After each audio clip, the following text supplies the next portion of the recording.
A terrifying virus known as VM2 erupts in France. The infected become bloodthirsty and extremely aggressive. In less than a week, the virus sweeps across Europe, directly infecting 83% of the population. Just 1 month later, similar cases appear all over the world. 6 months after the initial outbreak, the globe has fallen. Most of humanity has turned into zombies. Civilization has completely collapsed, and the few remaining survivors are barely clinging to life. 3 survivors venture out to search for supplies. Seeing an abandoned store ahead, they decide to go in and investigate. However, after a thorough search, they don't find anything useful. Just then, Billy spots a candy vending machine. He and Kevin instantly get excited and start trying to pry the machine open to get the candy inside. Worried that the noise will attract zombies, Ramona, who is on lookout duty, tells them to keep it down. But it is too late. The nearby zombies are attracted by the sound and start gathering toward their location. By the time they react, the zombies have already surrounded them. Kevin immediately returns fire. Although his aim is good, the number of zombies is simply too overwhelming,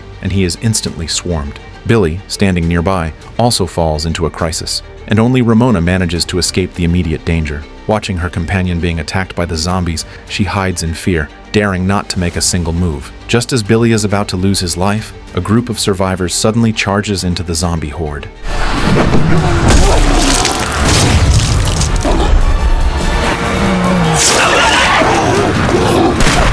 There are 4 of them, each wielding different weapons and displaying considerable combat experience. With their tacit cooperation, they take out all the zombies. Billy, having narrowly escaped death, hugs Ramona. Seeing Kevin on the ground with only a breath of life left, Ramona is heartbroken. Seeing that Kevin is about to turn, Henry pulls Ramona away. Cassie slowly approaches with a katana and eliminates Kevin the moment he turns. After some time passes and Ramona and Billy calm down, the leader, Mack, carefully checks their bodies for safety reasons. Confirming there are no bite marks, Ramona and Billy choose to join Mack's team and leave the area with them. The group's goal is to escape this zombie-infested city and head to a safe survivor gathering point. It is an island named Catalina. It is said that it used to be full of zombies too, but the military cleared it out, and now it has become a safe zone. However, the journey is long, and fighting zombies along the way is inevitable. So, before that, Mack suggests they first look for some defensive gear and only move out when they are fully prepared. Everyone agrees.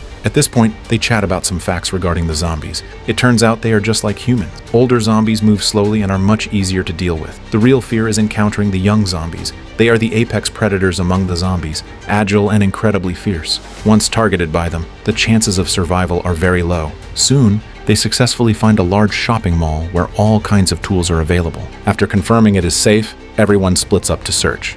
Food is secondary since they aren't lacking any right now. The main priority is to carry as much anti-zombie gear as possible. But just then, an accident happens. 2 zombies charge into the mall without warning and launch a fierce attack on them. Fortunately, Cassie and Henry are guarding the entrance and defuse the crisis in time. Before more zombies break in, they have no choice but to retreat through the back door. But the street behind is also full of zombies, and most of them are agile. They fall into a pursuit once again. In the nick of time, Julian quickly pulls a portable air horn from his backpack and throws it toward the zombie herd. Using the sound from the horn as a distraction, the group manages to turn danger into safety. However, the encounters along the way make Ramona doubt Mack's decision. Rather than risking their lives to go to a safe island that might not even exist, she thinks they should find a sturdy house, hoard supplies, and just survive. Mack does not accept her proposal because this information came from Cassie's husband. Cassie is convinced that Catalina is absolutely safe. Seeing the sun about to set, they must find a safe place to spend the night immediately. Eventually, the group chooses a wooden cabin in a relatively remote location.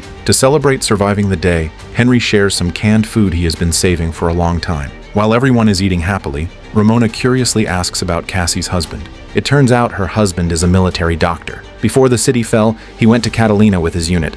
Cassie planned to take her brother with her, but the virus spread too fast and flights were canceled, forcing her and her brother to stay behind. During their escape, her brother was unfortunately attacked by zombies. After that, Cassie escaped alone until she accidentally met Mack and the others. Thinking back to how they met and their experience of struggling to survive in the apocalypse together, they realize how lucky they are to be alive. Late at night, Mack and Ramona are chatting outside the house when they suddenly see a snarling black dog. Mack intends to shoo it away, but the black dog lunges at them. Only then does he realize with shock that the dog has mutated. The people inside hear the noise and come out, and finally, the black dog is dispatched by Cassie. It surprises them that animals can also be infected by the virus. This is the first time they have encountered this in 6 months, which suggests the virus is constantly evolving. Early the next morning, the group leaves the cabin and heads toward the island according to the plan. They prepare to take a boat from the pier, but as they pass a school, they see many zombies killed by arrows. It looks like it happened recently, presumably the work of another survivor squad. If they can team up with them, their survival chances will definitely increase. So, they follow the trail into the school building and start looking for the whereabouts of that squad. But apart from the terrible smell of rot, they don't find a single soul. For safety, someone suggests leaving immediately, but Mack insists on exploring further. Sure enough, when they walk into the gym, they find traces of survivors. Judging from the items left behind, it seems they left in a hurry. They start rummaging around, hoping to find something useful. Suddenly, the roaring of zombies reaches their ears. By the time everyone reacts, countless zombies have surrounded them from all directions. Seeing there is no escape, the group has no choice but to fight head-on. Mack's group blocks wave after wave of zombie attacks, but Billy, who gets separated, is in trouble and is soon driven into a desperate situation. Seeing this, Ramona does not choose to go up and help. She stands frozen in place, not knowing what to do. A zombie suddenly lunges from outside the door, scaring Ramona into fleeing. Chased by the zombie, Ramona hurriedly hides in a bathroom, but with no way out behind her,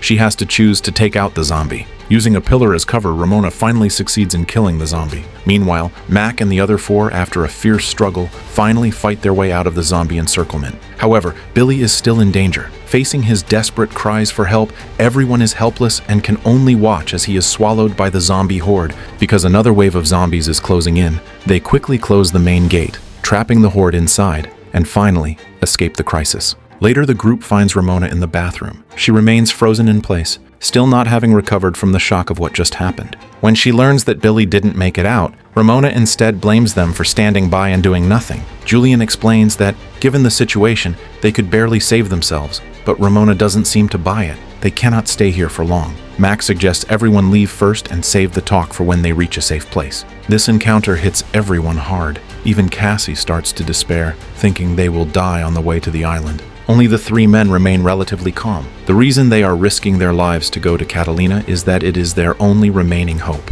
Staying put might be safe temporarily, but it's not a long-term solution. Being able to return to their ordinary lives before the disaster is the motivation that keeps them going. Listening to the 3 men's description, Ramona and Cassie reignite their hope. They continue to move forward, but not long after, they see a house billowing with thick smoke, and a figure seems to flash inside. They think survivors are in trouble, but upon closer inspection, they realize it is zombies. The sudden attack causes them to panic, and they respond hastily.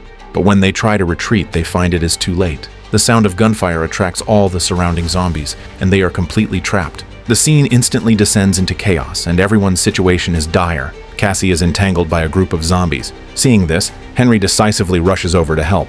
Mack is pinned to the ground by a zombie. At the critical moment, a sharp arrow pierces the zombie's head. A man holding a crossbow suddenly appears and saves Mack.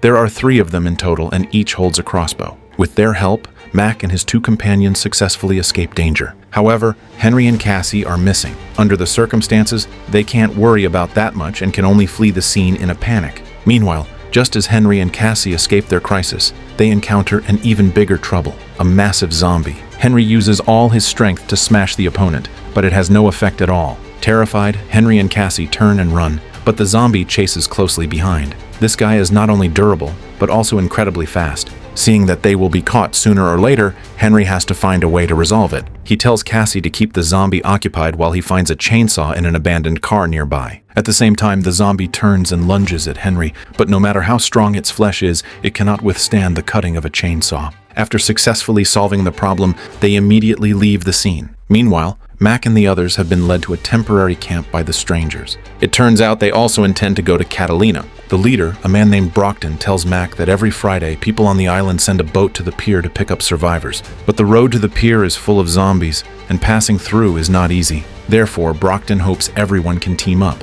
With the addition of Mack's group, he firmly believes they can reach the pier safely. Actually, Brockton's group was originally a large team of over 20 people, but after the journey, only 3 of them remain. Only then does Mack realize that the survivor squad they were looking for at the school earlier was Brockton's group. However, faced with Brockton's invitation, Mack chooses to refuse because he cannot leave Henry and Cassie behind. He firmly believes the two are still alive and plans to go back and find them. But since Brockton's group saved them, Mack decides to accompany Brockton to the pier first, and then turn back to search for Henry and Cassie. Tomorrow happens to be Friday, the day of their operation. To reach the pier smoothly, Brockton suggests everyone rest early to conserve energy. On the other side of the city, Henry and Cassie also plan to head to the pier. He knows that if Mack is still alive, his destination must be the pier. Seeing it is getting late, they also prepare to find a place to rest for the night. Soon, the next day arrives, and both parties head toward the pier simultaneously. After spending so much time together, Cassie and Henry have developed feelings for each other. Seeing they are about to go to the island, she doesn't know how to face her husband there. However,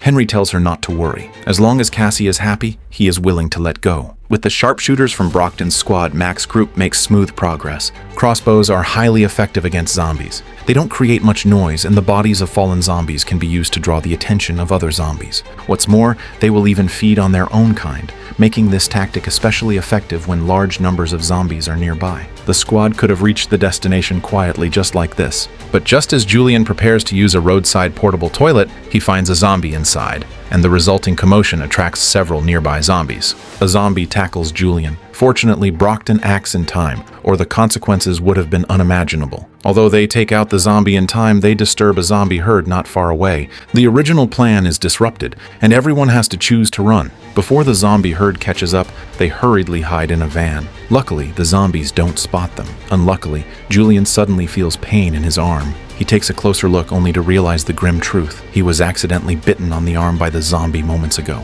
At first, Julian doesn't say anything until he realizes his condition is becoming strange. To avoid harming others, he chooses to tell his companions the truth. After leaving his last words, Julian prepares to leave the van, but the virus mutates too fast. He soon loses consciousness, and his body starts twitching uncontrollably. Worried about alerting the zombies outside, his companions try to restrain Julian, but find it useless. Helplessly, Mack has to tearfully end Julian's suffering. The van is instantly shrouded in a mood of sorrow. After some time, the zombies outside finally leave. The group quickly gets out of the van and continues moving toward the destination. Meanwhile, on their way to the pier, Henry and Cassie accidentally discover a military checkpoint and find a heavy machine gun left at the scene. Considering they might need it, Cassie finds a shopping cart to haul the machine gun. Walking on the street, they successfully attract the attention of a zombie.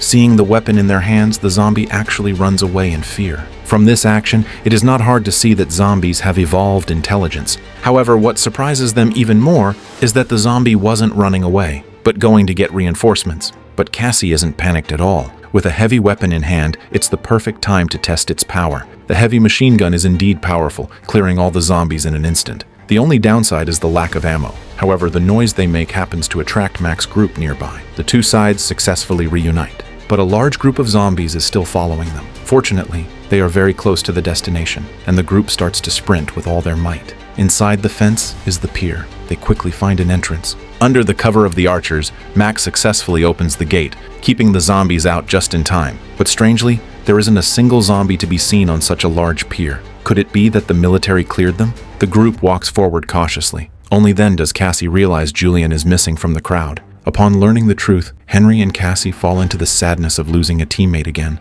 But just then, Sarah sees a terrifying scene. Countless mutilated zombie corpses come into view. No wonder there are no zombies at the pier. They are all here. However, what is eerie is that these bodies have been torn to pieces. Clearly not the work of humans. What is going on? Just as everyone is puzzled, a chilling low growl suddenly reaches their ears. Hey, what was that? Everyone instantly tenses up, looking in the direction of the sound. They see bloodstains all over a shipping container, and something has dragged the bodies up there. Suddenly, a figure flashes past, startling everyone. The next second, a ferocious tiger comes into view. Unexpectedly, the culprit is a zombie tiger. The three archers shoot decisively, but not only does it have no effect, but it also successfully attracts the zombie tiger's aggression. Sarah is targeted by the zombie tiger. Everyone rushes up to help, but no matter how they attack, the zombie tiger relentlessly pursues Sarah. Just then, Myra throws a rope that perfectly loops around the zombie tiger's head. Seeing this, the others quickly grab the rope and pull back with all their might. But the zombie tiger's strength is too great. Their power cannot hold it back at all. At the critical moment, the strong Henry directly lifts the boat anchor attached to the rope and throws it into the sea. Just when everyone thinks it is finally over, another zombie tiger suddenly leaps out and pounces on the unsuspecting Brockton, biting him right on the neck. Cassie instinctively throws her katana to save him, but she ends up becoming the zombie tiger's next target. Seeing his beloved in danger, Henry rushes up without hesitation, shouting loudly to attract the zombie tiger's attention. He swings his iron hammer with all his might, but hitting the zombie tiger's body causes no damage at all. The zombie tiger sends Henry flying with just a light strike, but he doesn't stay down. Watching the zombie tiger approaching Cassie again, Henry drags his heavily injured body and stands up once more. He throws the hammer heavily at the zombie tiger's head, and the crisis is finally over. But Henry is completely spent. In the last moments of his life, he has only one request. Don't let me turn. After speaking, Henry takes his last breath, and Cassie follows Henry's last wish and sends him on his final journey. Soon, the sun is about to set, but no ship has appeared on the sea yet. However, they firmly believe the ship will come. Not long after, a deafening steam whistle reaches their ears. After experiencing a life and death escape, they finally see hope.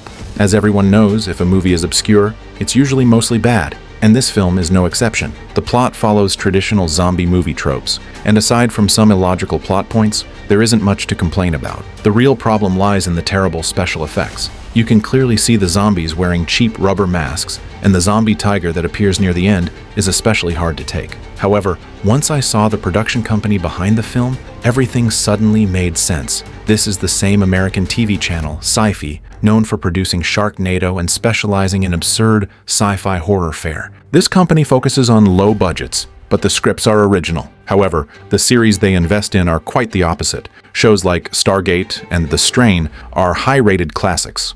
Alright, that's the end of this video. See you in the next one.